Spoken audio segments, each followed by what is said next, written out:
ஒரு சின்ன கதை சொல்லவா சார்? ஒரு சின்ன நாடு இருந்ததாம். அந்த நாட்டை ஒரு ராணி ஆட்சி செஞ்சுட்டு இருந்தாங்களாம்.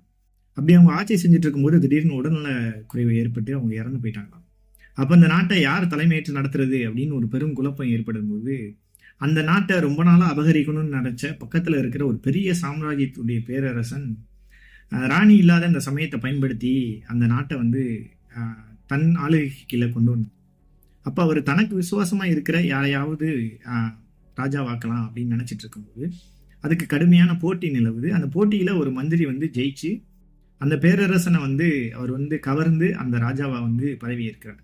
ஸோ அவர் பதவியேற்ற பின்னாடி அந்த மக்களுக்கு ஏதாவது செய்யலாம் அப்படின்னு பார்த்தா அவரால் எதுவுமே செய்ய முடியல. ஏன்னா அந்த முழு நாடும் அந்த பேரரசனுடைய கட்டுப்பாட்டுக்கு கீழே இருந்தது. அந்த பேரரசை பொறுத்தளவு இந்த மக்களுடைய வரி மட்டும்தான் அவங்களுக்கு, மக்களுடைய வரியும் உழைப்பு மட்டும்தான் அவங்களுக்கு தேவைப்பட்டுச்சே தவிர இந்த மக்களை பற்றின எந்த ஒரு கேரிங்கும் இல்லாமல் அவங்க இருந்திருக்காங்க.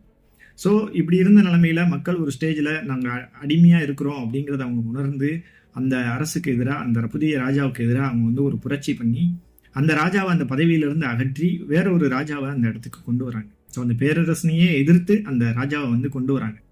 ஸோ அப்படி வந்த புதிய ராஜா அந்த பேரரசனை எதிர்த்து நம்மளையெல்லாம் காப்பாற்றி நம்மளை அடிமைத்தனத்திலேருந்து விடுவிப்பாரு அப்படின்னு நினச்சாங்க.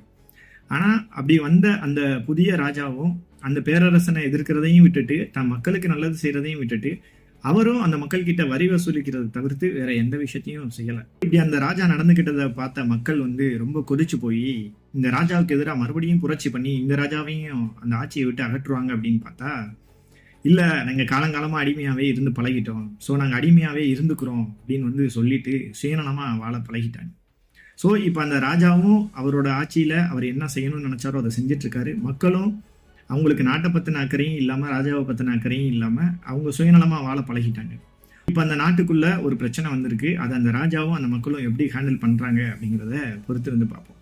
கதையில் நான் எதை மீன் பண்ணுறேன் அப்படிங்கிறது உங்களுக்கு புரிஞ்சிச்சுன்னா கீழே கமெண்ட் பண்ணுங்கள். அப்படியே நம்ம சேனலை சப்ஸ்கிரைப் பண்ணி சப்போர்ட் பண்ணுங்கள். நன்றி.